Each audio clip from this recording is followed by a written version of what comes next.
What you saw in the first part was only the technical side. What you didn't see is the context in which this artwork was created in Slovakia and why I had concerns that the piece could be exposed to some kind of attack. And that's because the melody played by the beer bottles is the Slovak national anthem. At the time I was working on this piece, Slovakia was and still is going through one of the biggest crises of its cultural sector. After the new government took power in October 2023, the Ministry of Culture was taken over by Martina Šimkovičová, former TV presenter with no professional background in managing cultural institutions. Together with Lukáš Machala, they very quickly started changing structures that had worked for decades based on expertise and institutional independence. Personal interventions followed. Directors of the Slovak National Theatre and the Slovak National Gallery were dismissed. Mass resignation of curators, professionals and educators followed. People who refused to work under new political nominations. Chaos and uncertainty spread through cultural institutions. Unclear competencies, confused management, entire departments leaving, and growing distrust from international cultural partners who reacted critically by suspending cooperations. Similar changes followed in Slovak television, Slovak Art Council, and many other institutions. These steps were met with protests and petitions signed by hundreds of thousands of people. The initiator of one of these petitions, Slovak artist Ilona Nemet, was later questioned by the police.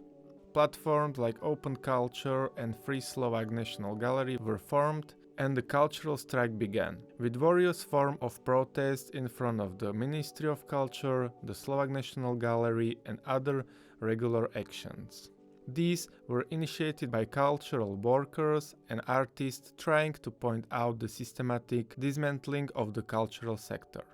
There are many unprofessional and problematic decisions that could be mentioned here, but there is one specific circumstance that escalates the situation even further for me. Oskar Roža, a Slovak musician and conductor, received a commission from the Ministry of Culture to compose a new version of the national anthem. There was no open competition, no expert discussion, no public presentation of a working version. The decision was made behind closed doors. One of Roža's most controversial statements came as a response to a public criticism. He suggested that the anthem was only for a certain group of people and not for those who criticized either its musical form or the ministry's procedure. He divided society into those who understand and those who don't, which is extremely problematic in the context of a state symbol. Professional criticism was dismissed as incompetent. He repeatedly presented himself as a victim of cultural elites, as if he had a monopoly of what the anthem is and how it should sound. In practice, the national symbol was being appropriate. These statements were made in a video where Oskar Roža with Lukáš Machala from the Ministry of Culture met with Daniel Bombic in UK. Daniel Bombic, aka Danny Kolar, is a man with 3 international arrest warrants for extremism, cyberharassment and other crimes who is currently in custody in Slovakia. Many other Slovak politicians appeared in his podcast, like our Premier Robert Fico, publicly claiming that he doesn't know who Danny Kolar is. Yes, this is how it works in Slovakia. In connection with political representatives and someone responsible for a state symbol and the cultural sector, this moment was unacceptable by many. At that point, it was no longer just about music. It became about what kind of social and ideological bubble this anthem represented. That is why the public reaction was no longer about musical quality, but about distrust and fear of how power was being exercised. All of this was happening in the background of my project. My work was not originally a reaction to these events.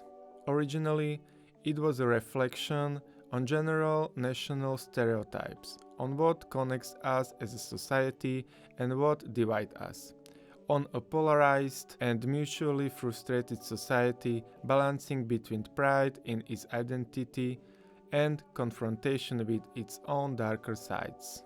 There is a law that defines how state symbols can be used, and if they are used in a way considered inappropriate, it can become a legal problem. Why I was concerned my work could be seen as problematic? It plays a detuned national anthem on beer bottles. Bottles equal alcohol and cultural taboo and a serious issue in Slovakia, which can be interpreted as disrespect by some people. What is an artistic reflection for me can be an insult to a national symbol for someone else. It's not about me clearly breaking the law, but its definition is vague, and with works like this, the interpretation of the law is not always clear. Beer can represent social bonding, but also alcoholism and destructive behavior. It can be a symptom of a deep dissatisfaction solved in an unhealthy way. The artwork is built on ambivalence, contrast, and internal conflicts. My concern was that people with hypernational or aggressive attitudes could interpret a detuned anthem played on a beer bottle as an insult, not as a cultural, social reflection where the anthem is used as a strong medium to underline my idea. The anthem is a symbol of pride, unity, and national identity, but its treatment has increasingly slipped towards tendencies that confuse national pride with superiority. It is being appropriated and misused for the needs of a selected part of society rather than for the public interests. It has become a tool that contributes to weakening of democratic values and tolerance. This artwork doesn't parody national symbol. On the contrary, it calls for caution, responsibility, and awareness of the risk and consequences when working with symbols of this kind. Thank you so much for watching this video until the end. If you found it interesting, leave a like or subscribe. I appreciate it, it helps me a lot. Have a nice day and I will see you in the next video with another artwork.